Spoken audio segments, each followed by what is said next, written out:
what does the role of project management entail within an international school setting, and why is it such an important role? Who'd like to take that one? Johannes, do you want to go first? Sure, I'd love to. Yeah, thank you. Thanks, Max, for the question. So my name is Johannes, and I'm part of the project management office here at BSJ, British School Jakarta.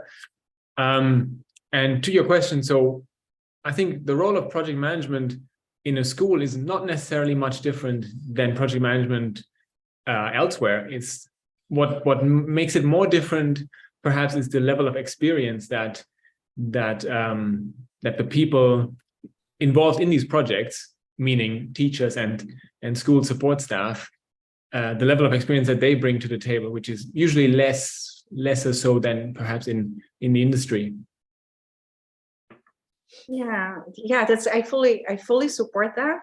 For instance, in my role as a head of a special project at the World International School of Turin, I also have to analyze the context and the needs of the school in order to find initiatives or certificates that will contribute to building and enhancing the school's identity, hence its business. And for this to happen, as we are an IB school, it's expected that the project manager holds an extensive knowledge of the educational framework and the related practices, I would say.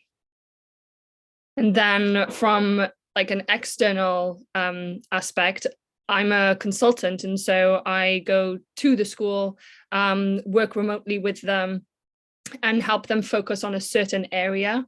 So instead of having like a wider whole school approach like Johannes has, and I look at more specific areas, so pastoral care and safeguarding, and work with the school and the leadership team to focus on areas of improvement, and then make sure that that action is happening over, say, a year-long period, because some schools don't have the ability to have someone on campus full-time due to finances or just logistics of the role, and trying to find people experienced and willing to take on that role within a school setting, I imagine is quite difficult. But in terms of why is this so important, I think that what happens in schools is teachers have their teaching load, which is extremely important. The focus on the students is vital. And then they're asked to add on and keep adding on, and we want to improve this area, can you do that as well? And so by hiring the project manager, you're allowing that step back, you're allowing the person to support. That's our role. All three of us support teachers, the leadership team, and the others within the community to build and improve the school from like an outsider kind of view, while still being connected and understanding the school setting. I suppose it's good to have that sort of third-party perspective, isn't it, from an independent person looking in. And it'd be great to just sort of have a look at some specific examples of recent projects that each of you have worked on at your school.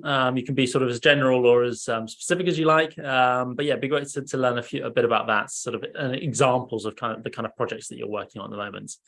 Who'd like to take that one? Yeah, happy to go first on that one as well. So obviously, a school of BSJ's size and scale, we've got upwards of a dozen, probably more, projects going on at any given time, and these can range from very big projects. We've just recently kind of completed the initial work, so kind of the project phase of setting up the partnership with Manchester City Football Club. Which is now kind of transitioned into operations, so to say, so into a multi-year partnership. But setting all of that up was definitely a project in the sense, as well as small things like renovation work, upgrading classrooms. All of that is happening pretty much all the time. Well, may I say, as Wings is relatively a new school, as we opened in 2017. So the most significant project so far, I would say, it's the AFEC certification, which means Athletes Friendly Education Center.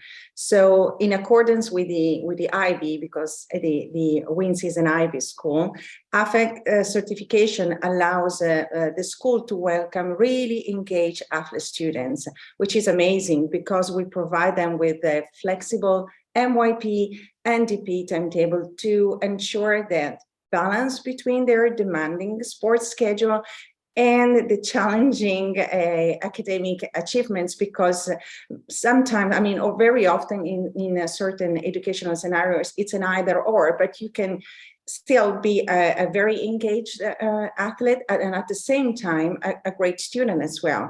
And what was very amazing that we were the first athlete school in Italy, so that was really something to be proud of. And of course, our students benefit from this quite a lot. I think congratulations to the both of you, because it feels like you're doing such like new and inspiring things to get like kids excited about being active. And so for me, it's also similar, student well-being and making sure that you're not just trying random things, but that data is really pushing what you're doing with the school. And so we're working on surveying students regularly and taking in the data from the health center and counseling departments and using that data to look for trends and then areas of growth. And so workshop for students, but also workshops and professional development for faculty and staff to look for key things that our children are struggling with at the moment. And so that's already seeing improvements within the student body and the culture that is creating of students raising their voices when they're concerned about themselves or concerned about their peers. Fantastic. And it'd be great to learn a little more of those sort of other projects that you mentioned there. And so with regards to, you know, for example, building that project with Manchester, was it Manchester City you said? Yes, Manchester City. Yeah. That's right. Sort of, you know, as an example for that, how do you build an effective project management process for that, for example, and at least the example you mentioned as well, and team too. So what are some of the sort of practical and actionable strategies that you have implemented that maybe someone listening to this could take on board in their own school, that you've implemented in your own sort of educational context and projects? Yeah. I mean, I think the Manchester City project is actually probably one of the reasons and one of the big projects that actually led to BSJ realizing we need a project management office, project management team, process, framework, whatever you want to call it, because we didn't have it, and it led to certain difficulties and struggles while trying to set up a project of that size and manage it efficiently. So to come back to the question of what are the best practices, I think by setting up a framework, by first of all setting up a small team, the project management office here at BSJ consists of 2 people, myself and one other, but by having us as the central point of initiation or of origin for all projects, meaning anyone who wants to raise a project needs to come through the PMO, and we report directly to the school's leadership. So it provides this level of visibility that wasn't there before, and that's kind of one of the main gains perhaps of having such a framework. I would add, generally speaking, for instance, to me, it's a very, very important observation of the current practices and the tools involved in school, because that really gives you an idea of where you are at the moment. And to keep very fluent and open communication with the coordinators and the teachers to understand what their needs are, because sometimes you start with an idea and then you have to end up with something else because situation changes, especially in schools where everything is so dynamic and sudden very often. And at the same time, like I would encourage to monitor kind of like educational environments to be really up to date with what is happening around you. And then, of course, we have to analyze the project sustainability and understand to what degree, there is a budget involvement. Balance let's say the new content with the current staff workload, which is always never ending. So you really have to be careful how to land the news. And then I would say to identify the key members for the implementation of the project, and mostly define the tools of assessment within a specific timeline.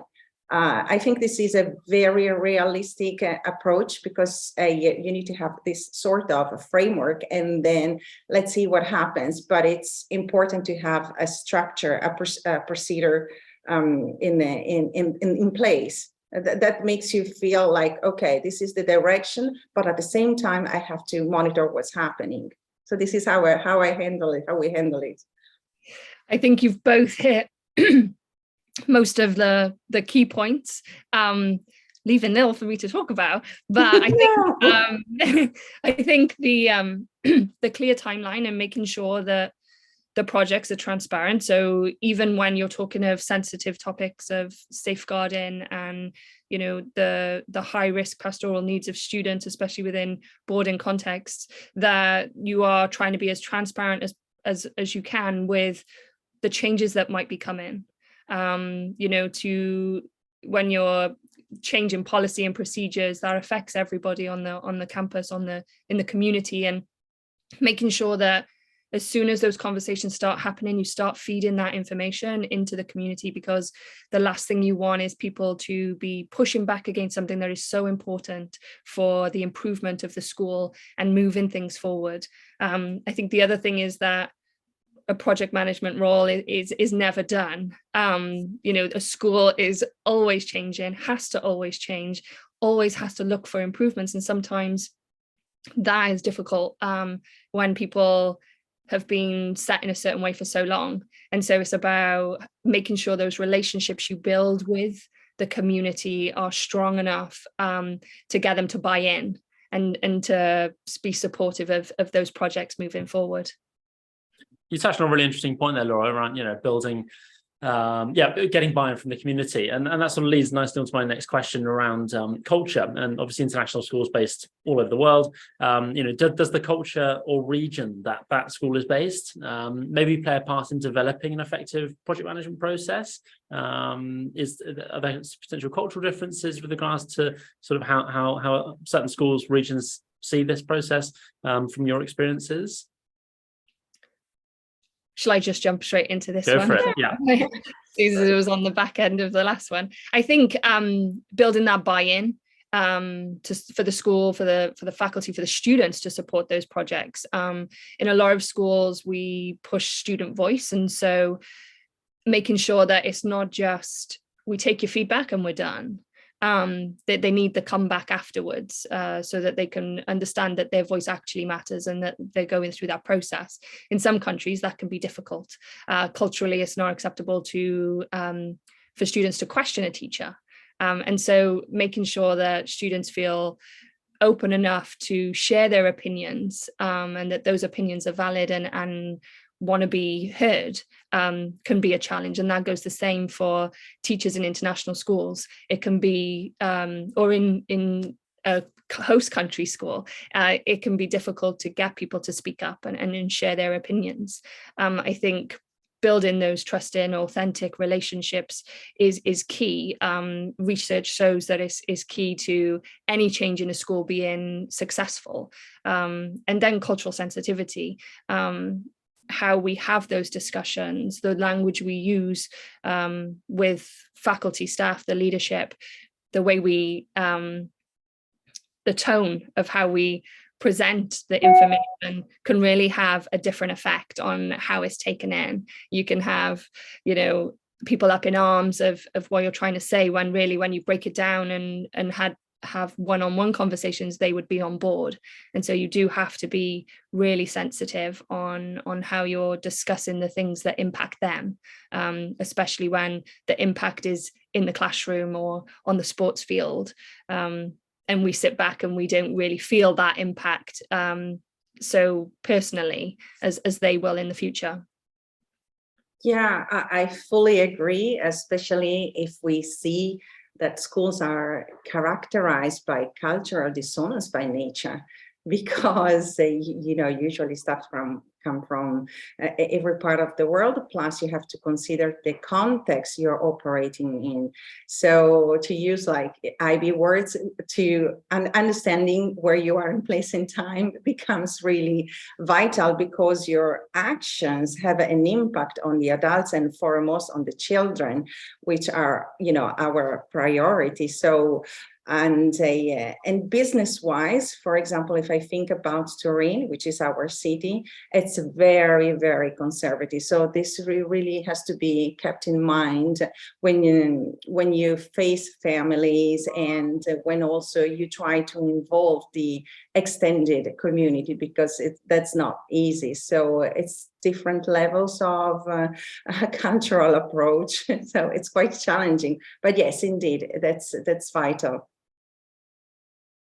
Yeah, I totally agree to what Laura and Elisa have both said, and I think to add on to that, on top of the basically culture of, let's say, the host country plus the different cultures of all the people working here, the other context, and I guess I mentioned it in the beginning, is due to the level of perhaps experience and exposure that people working in schools typically have with, let's say, corporate culture, with project management culture, which may be lower than what they have in the industry. So it is important that we, as the PMO, the PM team, we're not seen as adding more work onto what is already a very stressful job, but as a supportive function, something that helps people to realize the projects and realize basically the dreams that they have for the school and for the community.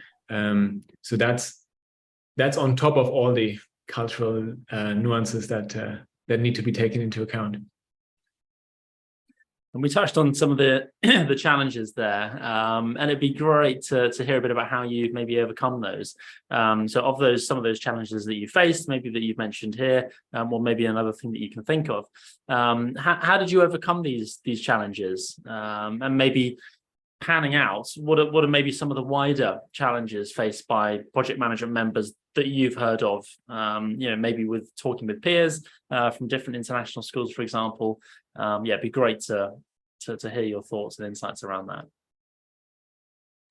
Well, I would say, so of course there are some challenges, and to make it in a funny way, sometimes you can rate, on your colleagues' face the expression, "Oh, here she comes again." Okay, what is she up to? Okay, they don't say it, but you can feel it.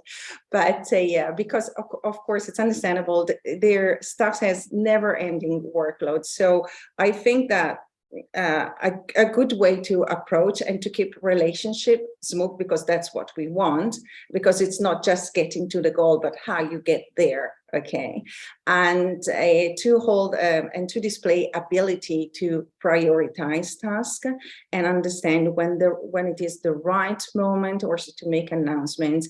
And I believe that the more you involve people in your project in explaining them, so not just sending out instructions, okay, so that they feel part of the project. It's a matter of, it's a relational game working in schools. So even if you're at the head of the project, you have to have a very smooth approach. And as I said, if you involve them, it's a lot easier that they come on board with you, and they're more keen to accept more workload, because that's what we're talking about.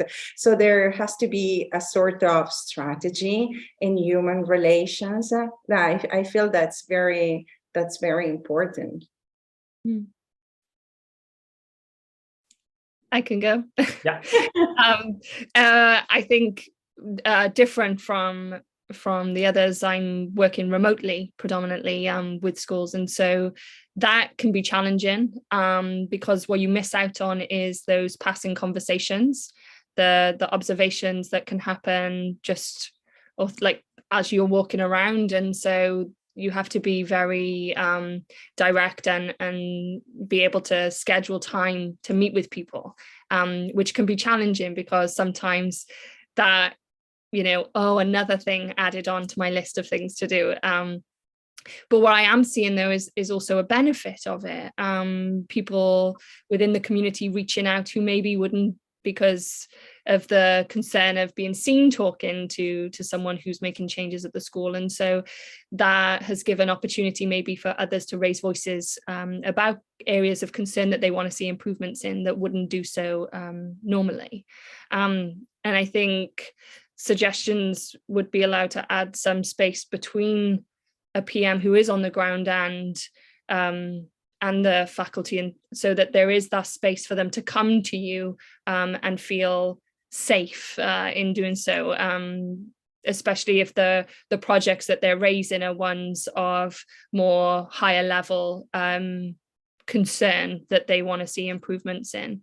I think one of the other things that I have found challenging sometimes is the conversations I'm having. I go from student to board members and back down and somewhere in the middle. And so you're trying to make sure that the board are understanding what is actually happening on the ground, but that has to be done in a delicate way. And then the students need to know why boards make decisions that affect them in a certain way. And so that can be challenging. But again, that open transparency and forward thinking and just the opportunity to talk things through and for people to ask questions, I think is vital to see those improvements happen and to lower those challenges for everybody involved.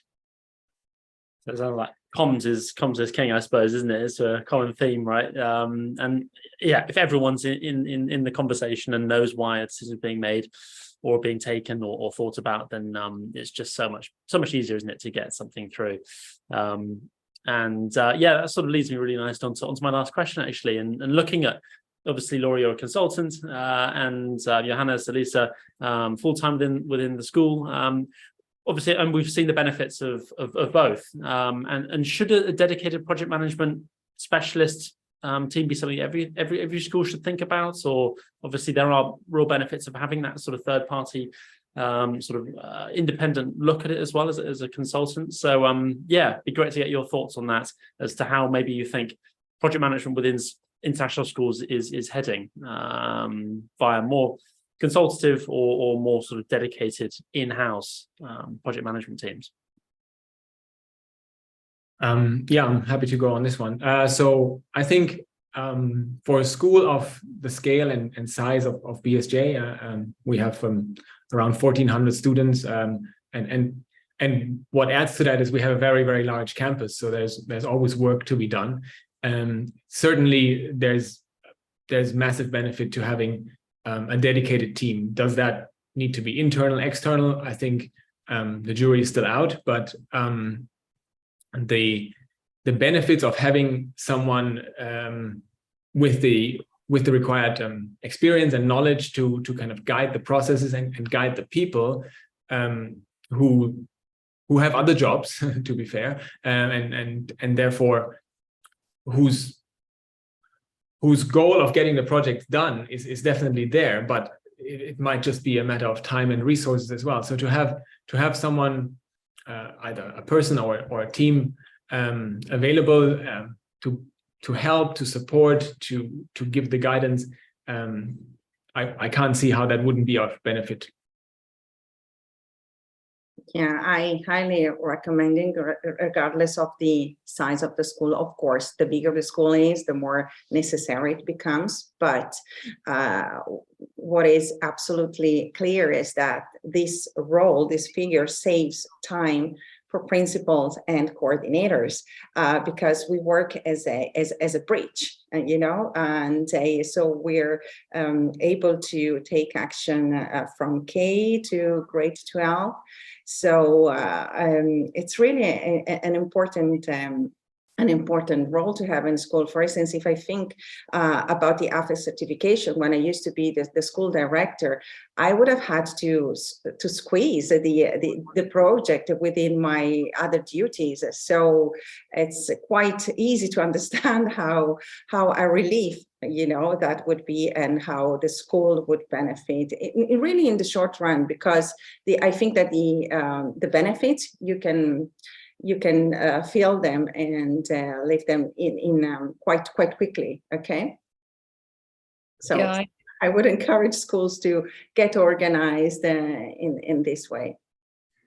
I think I was quite surprised to see that, you know, it's quite a new thing. Like, it's not something that we've even found within the network that is, you know, there's not a lot of us working in this area. And I think that is something that schools need to be thinking of, especially, you know, you have your accreditation and your reaccreditation and your 5-year plan for the next accreditation. And those things are happening. And so maybe schools are thinking, well, we have that evaluation, like, and we know where we're going to be, but for a project manager who's either based in the school or external, like I am, to come in, we keep the strategic planning of the school moving forward. We keep checking off things as it's going and looking for areas of improvement. Everything we've talked about today is about improving the experience for students, whether it's the facilities or the experience within the classrooms.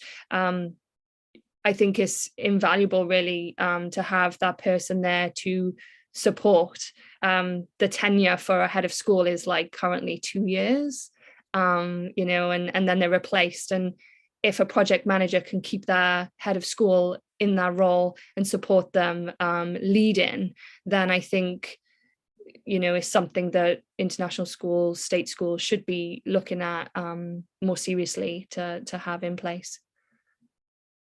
Yeah, and maybe if I can just add one more comment on that, is that perhaps when schools are looking at putting in place a dedicated role, a dedicated resource to manage projects, it might seem as an overhead expense at first, but ultimately, hopefully, by having projects managed in a more effective and efficient way, you actually get more of what you want, rather and save costs doing so, instead of thinking about the personnel overhead. Yeah, I fully agree. I would say also as well that it leaves room for like minor projects as well, because sometimes you get to choose. Okay, so you tend to pick the most significant project, but while instead, if you have someone who is really dedicated to this job, you can allow yourself to include also the minor ones with some bit of creativity, because they have time to do that. So that's why it's important, because any initiative counts. I mean, it helps building the school's identity and to involve students. But otherwise, you have to leave some projects behind, because you can't expect too much unless you have someone in charge for this role. So. Yeah, I would highly recommend that, because the benefits are there to be seen by everyone. Yeah, absolutely. And like you all said, that it's you know, it frees up the leadership team and teachers that might be pulled onto something to sort of help on, to free them up to actually do their roles. And yeah, obviously with such a packed schedule that schools now have, especially within international schools, all the things going on, all the pressures and strains that the teachers and senior leaders have, then yeah, it only makes sense, doesn't it? Especially with the larger schools, to have that dedicated person in-house to sort of keep that direction moving forwards, and like you said, it helps to retain people as well, doesn't it? In often quite a transient sector, people moving once every 2-3 years perhaps. So yeah, fantastic stuff. Well, thank you so much, guys, for adding your thoughts and ideas to this conversation. Obviously, this is just the start of the conversation around project management in international schools. So perhaps we'll do a part 2, maybe bring in other thoughts and perspectives from different schools as well. But yeah, thank you so much for your time, guys, and yeah, look forward to doing another session soon. Thank you. Thank you. Thank Bye. you for having us.